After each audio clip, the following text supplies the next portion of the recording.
Sea usted bienvenida, bienvenido a Yo Audiencia Mexiquense. La zona metropolitana del Valle de México se ha convertido en una potencia en la producción de contenidos. Se producen cada vez más series, cada vez más películas, pero esto no necesariamente ha implicado que tengamos una mayor pluralidad y diversidad de contenidos en estas plataformas digitales. Y esto se relaciona también con sus derechos como audiencia, que hay que pensarlo ya en la era del streaming, en la era digital. Hoy vamos a hablar del tema con una especialista, una investigadora de este importante tema, Argelia Muñoz, investigadora de la UNAM. Va, por lo pronto, una cápsula alusiva a este tema y luego viene la entrevista. ¿Sabías que en 2022 la Ciudad de México atrajo más de $650 millones en inversión audiovisual? Un verdadero boom que colocó a la capital como uno de los principales distritos de producción en América Latina. Pero esa derrama económica se traduce en más y mejores contenidos. Para las audiencias mexicanas, la llegada del streaming abrió puertas, más empleo, mayor profesionalización y la posibilidad de que el cine documental, antes marginado, encontrará nuevos espacios de difusión. Sin embargo, también generó grandes desafíos. La concentración del mercado en manos de corporaciones extranjeras, la escasa visibilidad del contenido nacional en las plataformas y la limitada capitalización de las productoras locales. Basta un ejemplo. En 2023 se produjeron 234 películas mexicanas, pero solo 30 llegaron al streaming. Para las audiencias, esto significa un dilema. Disfrutamos de más opciones y de producciones con calidad internacional, pero enfrentamos la pérdida de diversidad cultural y de historias propias que deberían reflejar lo que somos como país. Hoy, en Yo, Audiencia Mexiquense, conversamos con Argelia Muñoz, investigadora y autora del libro Ciudad de México, Diversidad, Balance y Proyección de un Distrito Audiovisual en la Era del Streaming. Con ella hablaremos de los beneficios y los retos que este nuevo ecosistema representa para los derechos de las audiencias, el derecho de la pluralidad, a la diversidad de contenidos y a reconocernos en nuestras propias pantallas. Quédate en Yo, Audiencia Mexiquense. Ahí tiene usted datos, información valiosa sobre cómo en efecto la Ciudad de México se ha convertido en un polo de desarrollo audiovisual muy importante, pero no todo es color de rosa, como se dice. Argelia Muñoz, bienvenida a Yo, Audiencia Mexiquense. Muchas gracias por la invitación. Argelia, tú coordinaste una investigación que se llama, me permito citarla, Ciudad de México, diversidad, balance y proyección de un distrito audiovisual en la era del streaming, en el que tú y un conjunto de investigadores analizan profundamente la evolución que ha tenido la industria audiovisual en la zona metropolitana en general del Valle de México, obviamente la capital, y que es de los más importantes en el país, incluso con inversiones muy importantes en los últimos años. Primero, si quieres, hablamos de este boom. Exacto, sí, me parece muy bien empezar por ahí. Justo desde el año 2019 empieza a salir en los medios, ¿no? la noticia de que la Ciudad de México tiene este auge en la producción audiovisual, de filmación de películas y de series de televisión.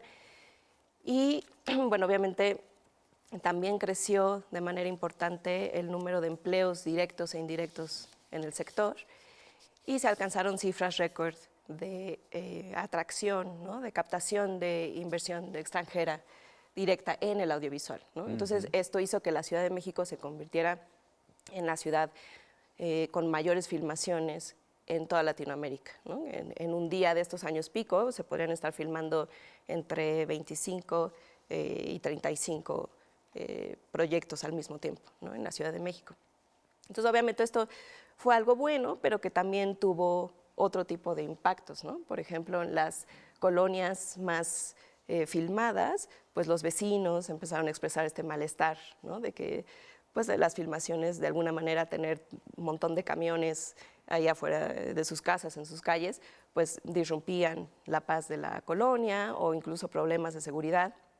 Entonces, justo la Comisión de Filmaciones de la Ciudad de México tuvo que hacer un esfuerzo para poder poner orden, ¿no? y incluso actualizar la regulación de los permisos para las filmaciones, ¿no? Entonces, ese fue uno de los efectos, pues, no tan deseables, pero también hubo otro que fue la inflación de los costos de producción local, ¿no?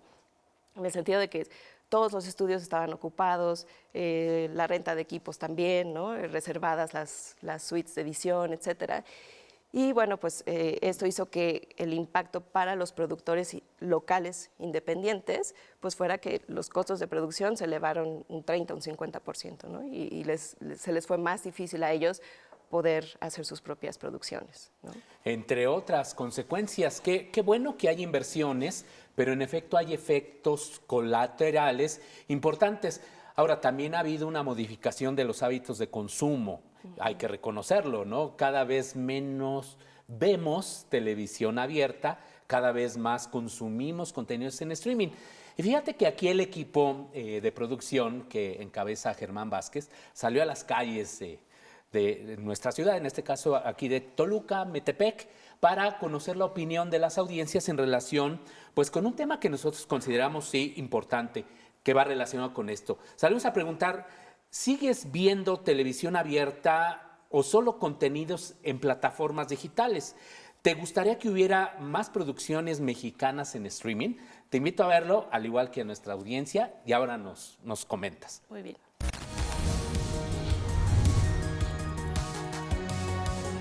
Plataforma. Pues porque puede uno escoger el tema que a uno le interesa.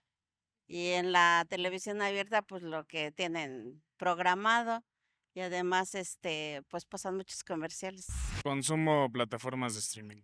Pues sí, hay más variedad y yo elijo lo que quiero ver. La mayoría de las veces, plataformas, muy pocas veces TV abierta. Sí, encuentro más cosas que tengan que ver con mis gustos, películas, series. En este caso, por tiempos ya a veces solo me da para ver televisión abierta porque siento que es menos consumo de tiempo. Muchas gracias por estas participaciones que fortalecen muchísimo a este programa. ¿Cómo viste, Argelia? De hecho, ya estamos viviendo una modificación en los hábitos de consumo con respecto a los medios tradicionales y estas plataformas de streaming como Netflix, Amazon y otras. Sí, de hecho yo creo que lo que a mí se me hace importante rescatar es lo que mencionan sobre esa pluralidad, ¿no? Y esa diversidad de contenidos, ¿no? Incluso en plataformas como YouTube, donde también pues, está el contenido generado por los propios usuarios, ¿no? Y yo creo que eso es importante porque yo crecí aquí en la Ciudad de México, en el sur, y teníamos acceso a 2 canales de televisión. No llegaba el cable, ¿no? Y eran 2 canales solamente, ¿no? Entonces, creo que sí, una de las cosas que me gustan del streaming es esta apertura, no solo a contenidos a nivel nacional, sino también a nivel internacional, ¿no? Entonces, por eso la importancia también, pues, de, digamos que, diversificar los canales de distribución, y ahí es donde entran también las plataformas públicas, ¿no? Que ahora son como Filmin Latino, por ejemplo. Sí, que ahora se llama Nuestro Cine. Exacto. MX, ¿no? Ajá. Y que hay un canal, ¿no? De televisión donde que es el 22.2. Así es, ¿no? Sí. Y también las plataformas independientes que tienen otra lógica distinta a la comercial, ¿no? Y que pero también que son pequeñitas son muy frente pequeñas. a estas grandes corporaciones. Claro, y también el problema es que la gente no las conoce, ¿no? Entonces creo que sí debería de haber más esfuerzos desde la parte, pues, estatal para poder promover tanto a las plataformas públicas como las independientes. Bueno, ya ahora seguiremos platicando con más detalle de este tema. Tenemos ya que hacer una pausa. Por favor, no se vaya. Seguimos en esta entrevista con Argelia Muñoz para hablar pues, de cine y los derechos de las audiencias.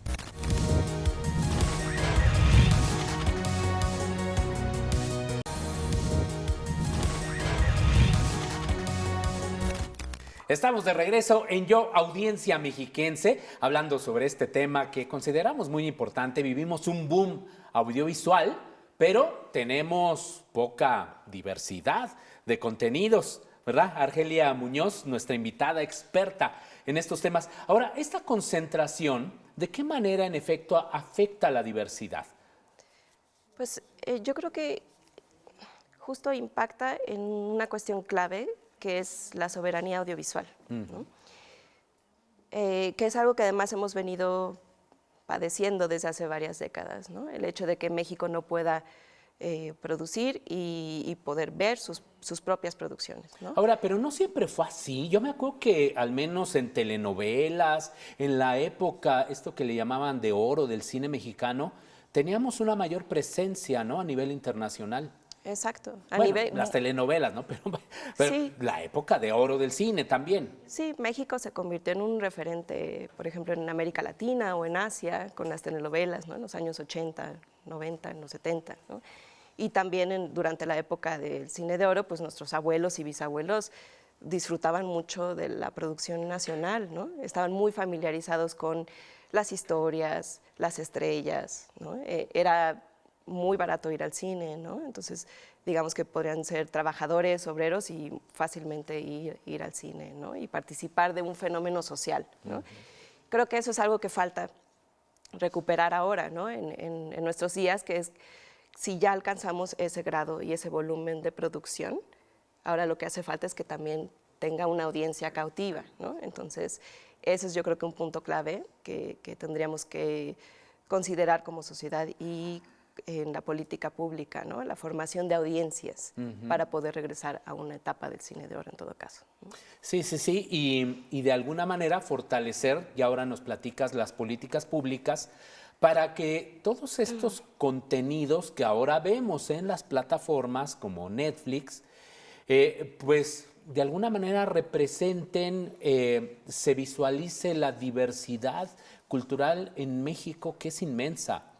Exacto, eso es bien importante porque yo creo que justo el perder esta soberanía audiovisual lo que hace es que no podamos conectar con nosotros mismos como sociedad, ¿no? Que no podamos ver reflejados nuestros propios intereses o nuestros fenotipos, ¿no? Por ejemplo, nuestro color de piel, nuestro color de cabello, que pues si por décadas hemos, digamos que estado acostumbrados a ver un estereotipo de estilo más anglosajón, pues es muy probable que entonces la autoestima colectiva pues justo disminuya, ¿no? Entonces yo sí estoy convencida de que se trata de una industria estratégica, ¿no? Esto nos decía uno de los entrevistados, ¿no? Que me pareció muy importante.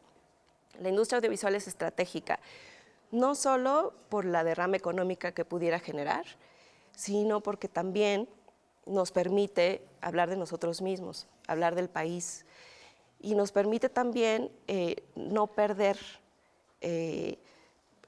digamos que la capacidad de formar o de construir nuestra propia identidad y de transformarla, porque también la identidad es algo dinámico, ¿no? Entonces lo que él decía es, si se pierde esa capacidad, si perdemos la capacidad de ver cómo nos concebimos frente al mundo, entonces le delegamos esa responsabilidad a alguien más. Entonces la pregunta es, si desde Estados Unidos, por ejemplo, se va a determinar quiénes somos, ¿no? Claro. Entonces, que no nos sorprenda que de repente se equipare al mexicano con narcotraficante, ¿no? Y lo importante que es que, bueno, pues sí, en México sí hay narcotraficantes, pero también en Estados Unidos, y eso no necesariamente los define, ¿no? Entonces, necesitamos también nosotros pues recuperar esa autopercepción y ese punto de referencia que somos nosotros mismos y compartirlo no solo con nosotros, sino también con el mundo, ¿no? Claro. Ahora, otro de los temas pues, vinculados con los derechos de las audiencias tiene que ver con la protección de los derechos de niñas, niños y adolescentes. Ahora, este sector, digamos, de la población tiene un acceso a infinidad de producciones que no necesariamente van acordes con su edad, y las plataformas pues, no establecen los mecanismos idóneos, adecuados, para proteger a este tipo de audiencias, además de que es, sí, necesario, por supuesto, empoderar a los papás, a las mamás, a los tutores, para que el consumo sea responsable. Ahí tenemos un tema, y sobre pues también este equipo de producción salió a las calles a preguntarle a nuestras audiencias lo siguiente: ¿crees que en las plataformas se debería proteger más a niñas, niños y adolescentes de contenidos inadecuados? Y esto es lo que nos respondieron. Te invito a verlo y a nuestra audiencia. Muy bien.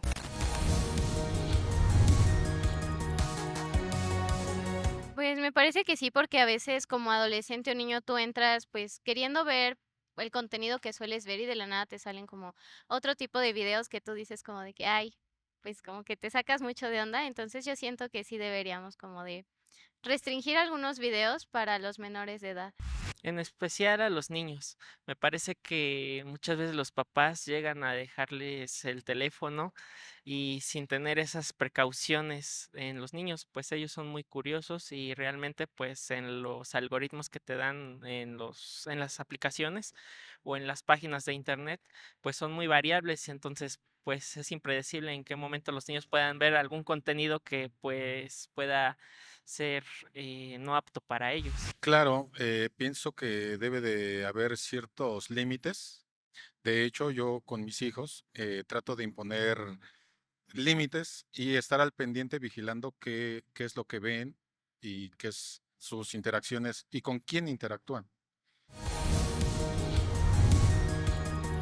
Muchas gracias por estas participaciones. ¿Y cómo viste, Argelia? Creo que ahí tenemos un tema, ¿no? Con las plataformas de streaming. Por una parte, pues sí, se producen este tipo de contenidos, pero por otra también se les ha cuestionado de que no existen los suficientes controles para que, pues también este tipo de contenidos que son inadecuados, pues sean vistos por las audiencias infantiles. Así es, y creo que eso se suma a toda una lista de problemáticas quizá que deberían regularse desde el Estado, ¿no? Y que no se ha hecho, ¿no? Tanto también corresponde a las propias plataformas, ¿no? La llamada autorregulación. Y la otra parte es también la sociedad, ¿no? Como ese papá que ahorita veíamos en la entrevista, que pues efectivamente está al pendiente, ¿no? De los contenidos que pueden ver sus hijos. Ahora, en el ámbito de esta investigación que ustedes hicieron, hablan ustedes de una serie de recomendaciones de política pública. ¿Hacia dónde México debería ir para tener una mayor diversidad? Sí, muy importante tu pregunta, Gabriel.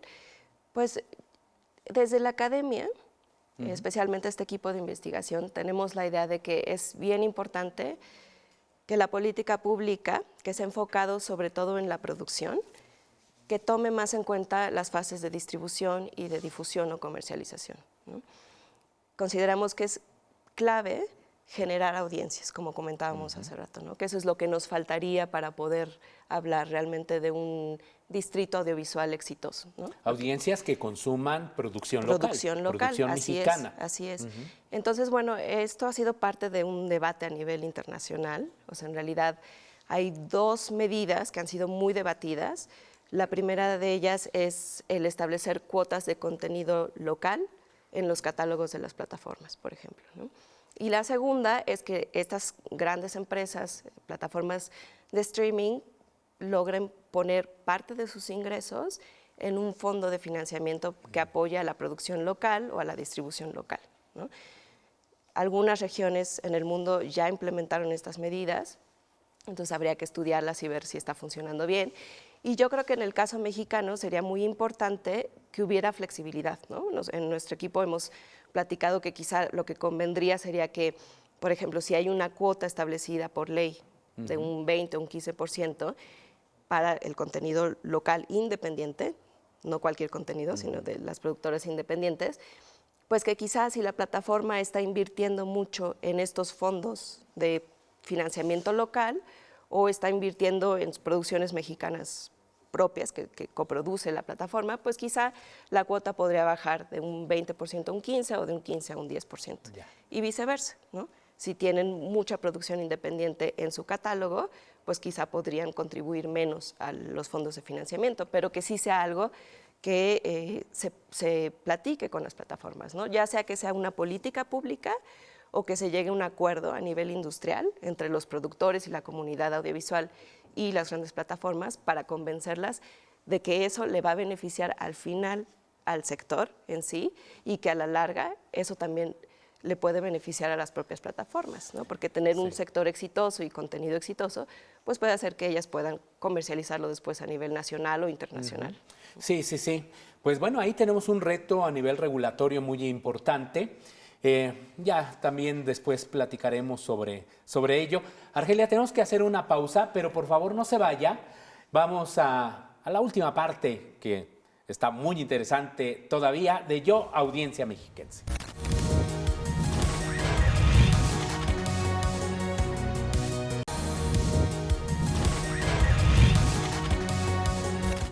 Gracias por continuar en Yo, Audiencia Mexiquense. Y entramos a esta sección en la que damos respuesta a los mensajes que han llegado, quejas a esta Defensoría de las Audiencias. Y nos escribió Alberto Sánchez Tecillo, de Coacalco.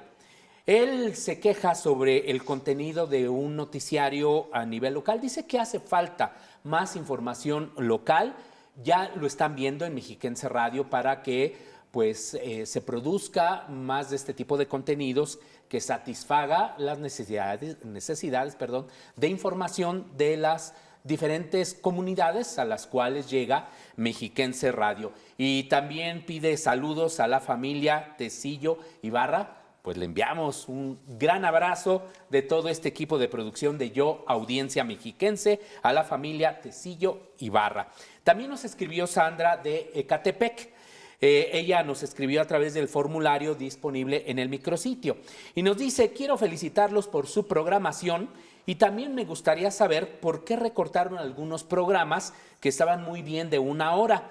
Y fíjese que hicimos la consulta a los directores tanto de Mexiquense Televisión como de Mexiquense Radio y nos informan, y así lo hemos constatado, que no se han hecho, al menos en las últimas semanas, recortes de programas. Hubo cambios en la programación de Mexiquense Noticias, pero no se han realizado recortes. Así que si, por ejemplo, llegó algo de información, usted percibió también quizás de que algunos programas se acortaron, pues díganos de cuáles para tener pues más información al respecto, y muy agradecidos de que nos haya escrito. Y la invitación es a usted que nos está viendo, que no deje de escribirnos para enviar sus quejas, sus comentarios, sus propuestas. Pues es una manera distinta, ¿no? En este caso, por ejemplo, Mexiquense Televisión, Mexiquense Radio, pues cuentan con una defensoría, pero las plataformas de streaming no cuentan con nada de esto para atender las quejas de las audiencias. Exacto, es súper importante y la Defensoría de las Audiencias, o sea, los derechos de las audiencias no solo tienen que ver con la parte local, sino también hay tratados internacionales que México ha firmado que consideran a los derechos culturales como parte de derechos humanos, ¿no? Y esos tienen que cumplirse también. Entonces, pues, están doblemente obligadas las plataformas, ¿no? Y también son derechos de las audiencias. Así es. Argelia, ya se nos termina el programa, pero siempre nos despedimos con una imagen que nos deja una lección. Vamos a verla y ahora nos comentas qué opinas. That's me flying a helicopter, except it's not. I use AI to generate this, and I've never flown a helicopter in my life. AI can be fun, but it can also be used to generate false scenarios and fake news that lots of people will end up believing. I'm Sasha Lucioni, and I'm an AI researcher, and I try to make AI less harmful. Because it's not all bad, AI can really be a useful tool. Here are some questions that you could ask yourself before using AI. First of all, is this the best AI tool for what you want to do? Some AI models are designed to answer scientific questions and cite their sources, so they could do a lot better job of helping you with your homework than ChatGPT. Qué buena cápsula de la BBC, ¿no, Argelia? Pues ahora sí que la inteligencia artificial llegó para quedarse, pero ahí nos dice la experta, checar, checar, checar. Así es, súper importante. Y estudiar bien, ¿no? También desde la academia, ver de qué manera podemos también regular la inteligencia artificial de una manera que sea mucho más ética para el uso seguro de la gente, ¿no? Exacto. La regulación también es fundamental. Gracias, Argelia Muñoz, por acompañarnos. Gracias a ti, Gabriel, gracias a tu audiencia. Y muchísimas gracias a usted. Termina Yo, Audiencia Mexiquense. Nos vemos la próxima semana. Quédese en Mexiquense Televisión. Las opiniones vertidas en este programa son responsabilidad de quien las emite y no representan la posición del Sistema Mexiquense de Medios Públicos.